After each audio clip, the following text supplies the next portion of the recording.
children, it's Mrs. Lee here. It's assembly number 5 and it's the week beginning the 29th of January 2024. How are you? I hope that you are okay.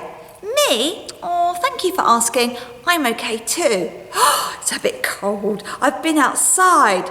Do you know why? Can you remember what Mrs. Lee was asking you to do?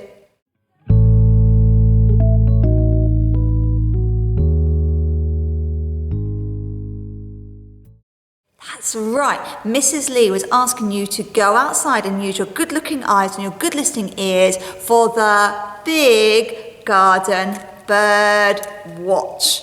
Did you go? Well, I did. That's why I've still got my hat on, still got my gloves on, because I'm trying to warm up inside school. Did you see lots of different birds?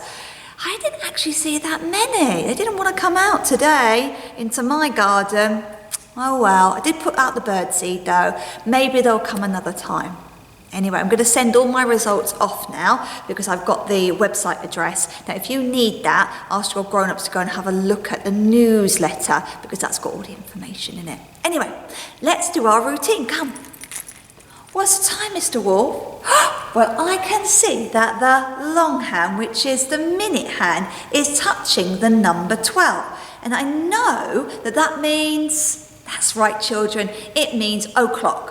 Now, I can also see that the green hand, that's our little green pencil there, is pointing towards the number 4. And I know that that is the hour hand. And it's pointing to 4, so it means it's 4 hours. Put it all together, it's 4 o'clock. All right? Now, we're not very often in school at 4 o'clock unless you're doing a club after school. What else have we got? Well, we're still, just for a tiny bit, we've got 3 more days if you are watching this now when I'm making it. So it's Sunday today.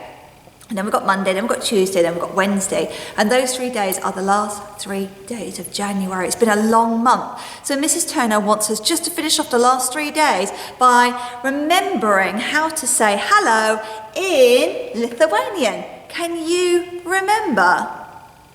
Yeah, that's right. It's labas, labas. And if you come down to the office and have a quick look at the end of the week, you'll see that Mrs. Turner has changed the language.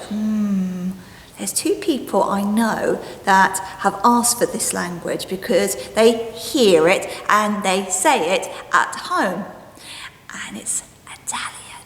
How exciting. So if you've got any books or photographs or anything to do with Italy, can you bring them in? That would be really, really exciting. Still got to do the routine. We've got our Makaton sign of the week. Now, it changes every week, doesn't it? It's one we've done before. Can you see? What does this word say down here? It's a tricky one. St or E. Story. Story. Story. Can you sign story? Watch Mrs. Lee's hands. Story, as if it's coming from my mouth, okay? Brilliant. Well done, children. Now, why is Mrs. Lee wanting us to think about story? Well, can you see here on our assembly display, it talks about diversity. And we've been talking about that a lot, haven't we? We've been thinking about how we are all different, aren't we? That's right, children. But also this week, it's National Storytelling Week. National Storytelling Week. So across the whole of the United Kingdom, people are telling stories. It's a little bit like reading a book, but it's sort of knowing the book off by heart. Do you know any stories that you can tell to somebody else without reading a book? Maybe you could do The Enormous Turnip. Now that's a story lots of you have been saying out loud, isn't it? And maybe you could talk to the person next to you and tell them the story of the giant turnip.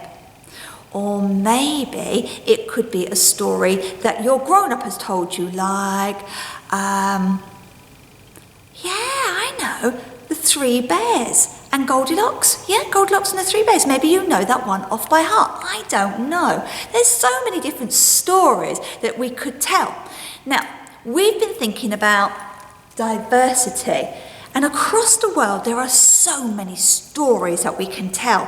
Mrs. Lee has chosen one, and I'm not going to tell you it. I'm going to show you a little video, and it's a story that has come all the way from Nigeria. Hang on one second, I'm going to show you where Nigeria is. Ready? 3, 2, 1.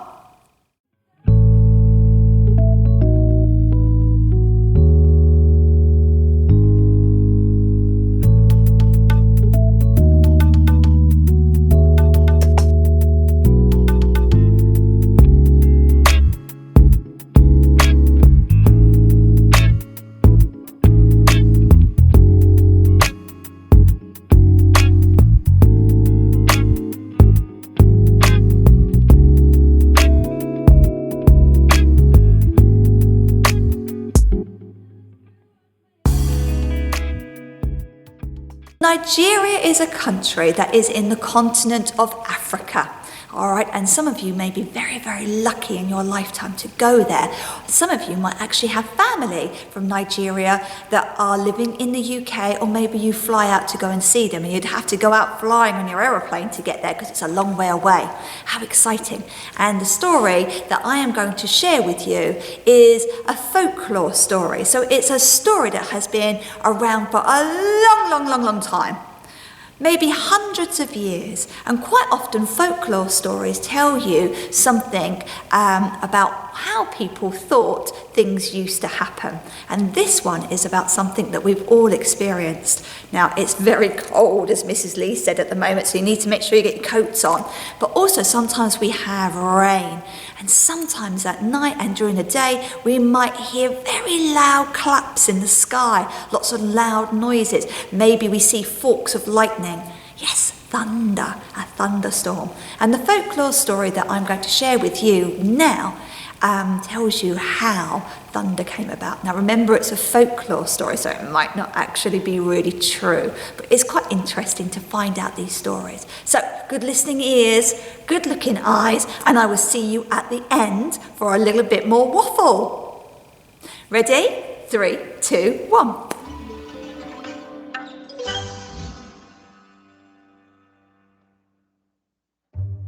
Once in a village lived a man named Obasi. Obasi was so swift at hunting and so strong that one day he decided he would call himself the strongest man in the world. His wife just rolled her eyes and did not look very impressed at all. Yeah, you are strong, but that does not mean you are the strongest in the world. You know, just yesterday I was on my way home from the market. The road was blocked by an angry buffalo, but a woman from another village was there with her baby, and the baby lifted the buffalo all by himself. Now imagine just how strong his father must be. At this, Obasi got very angry. Ah! I'll show him who's the strongest man in the world. He soon found the village and the house of the man whose baby was so strong he could move a buffalo.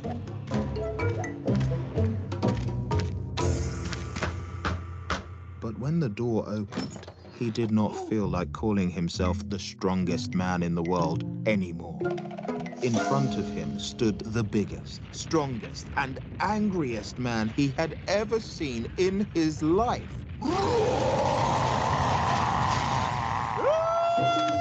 Obasi ran for his life.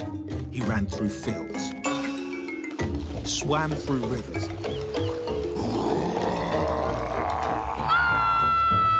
and raced through forests.